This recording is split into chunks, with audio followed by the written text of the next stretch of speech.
Hey everybody, welcome to Life Inside Hell. It's me, your host, Brother Wild Bill, coming to you from inside the most dangerous prison in the Western Hemisphere, where I'm the prison's chaplain as well as an inmate. I've been in the clink for 13 years, serving a 46-year sentence.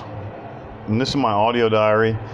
It's also a motivational channel, but we're doing a diary today. We're talking about some shit that happened to me. A couple of things.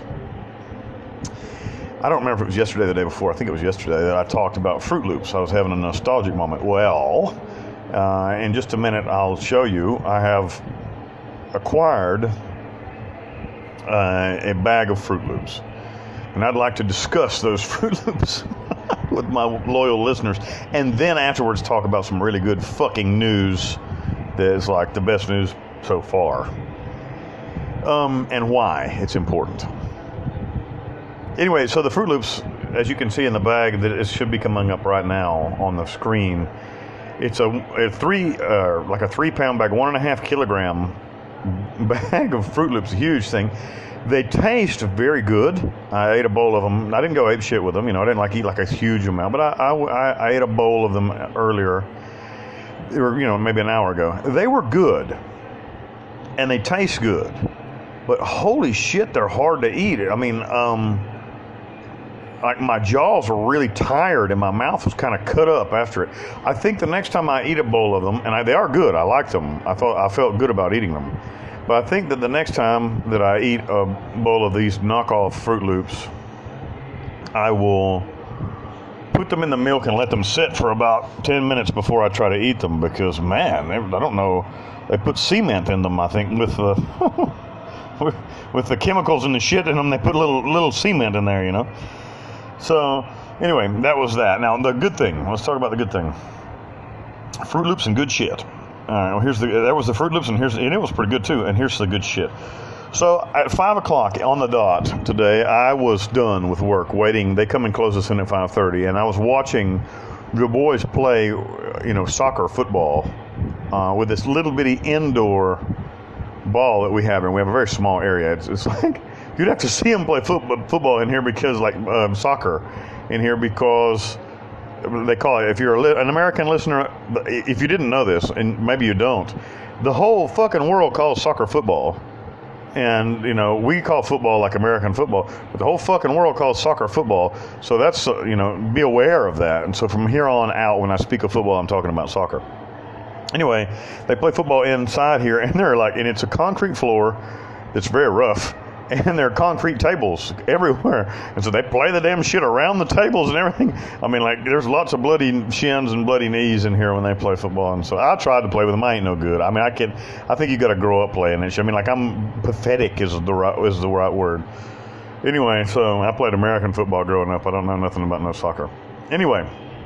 So I was watching them play, and the guard came to the door and he screamed my name, and I was standing there. I didn't even have a shirt on. I was standing there, sweaty. I was ready to come in and get a shower, And I was like, "What the fuck do you want?" Really, that was like what? I'm already up here, standing in front of my cell, and you're gonna call me back down to the door?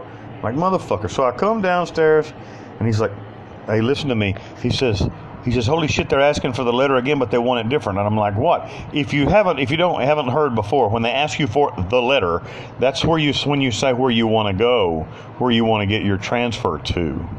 So I put in the letter the other day. They asked me for that, and that's a really good sign, right? But today he says no. He said, but when I did, when they asked me to write the letter, I just asked to go to a different sector in this same prison, which is a hell of a lot less paperwork and should be easier to accomplish. I was just trying to get the hell out of Sector C, this terrible place where I am. So I said to go to Sector B, to my buddy Fox, who's down there. Jonathan Morales is his name, and I was like, I'm just going to go down there with my buddy Fox. And then from there, I'll figure out where the hell I want to go after that. I'll figure, I'll stay there a year or so, and then I'll go on somewhere else. So he says to me, no. He said, the major just called down and said that they want to send you to Cherokee. There's a voyage. There's a trip, a transfer bus going to Cherokee next week, and they want you on that bus. Write the damn thing to Cherokee. I'm like, you got to be shitting me. And he's like, no. And this is Cherokee is where I came from, the minimum security prison where I was God on the inside. So, I mean, like, this is like throwing the rabbit into the briar patch. You know what I mean? Like, God, could you imagine if they send me back to where I was before? How awesome that would be. So that's what happened today. And so I went and I wrote the letter and I brought it back down and I asked him again. He's like, no, they said that sometime next week or the following week that there's a transfer bus coming by here to pick up everybody that's going to Cherokee, and they want to put you on that bus. And not only me, but a friend. And the reason I really believe it's true is because there's another friend of mine from Cherokee here, and they asked him for the letter at the same time. So we're like fucking ecstatic, you can imagine. And this is funny. I was like relatively clean. I said I was all sweaty, but I was like relatively clean, and I was just waiting to get a shower. And my buddy Charlie, his name is Josue, but they call him Charlie. Charlie comes up and he gives me this big hug, and he's been playing football, and he's like all sweaty, and I'm like, you stupid fuck, God almighty, you're all sweaty and shit. What the fuck? I don't want to hug, I don't want a hug from you right now. Anyway, but we were still very happy. And so I went and immediately took a shower. I'm like, nasty other man sweat shit. Anyway. So, and everybody laughed, and so I went, but I'm fairly certain that, holy shit, I think, I don't know, I'll believe it when it happens, but I feel real good about, man, they might be sending me back home, holy shit, they're throwing the rabbit back into the briar patch. Let's see. If you like this message, like and subscribe. If you didn't like it, roll it up, cram it up your ass. Pull the description box down. If you want to contact me, there's plenty of ways to do that in the description box, including email, Facebook, Instagram. Also, there's a link to a book I wrote called Long Live the King Wild Bill. Go buy that damn book.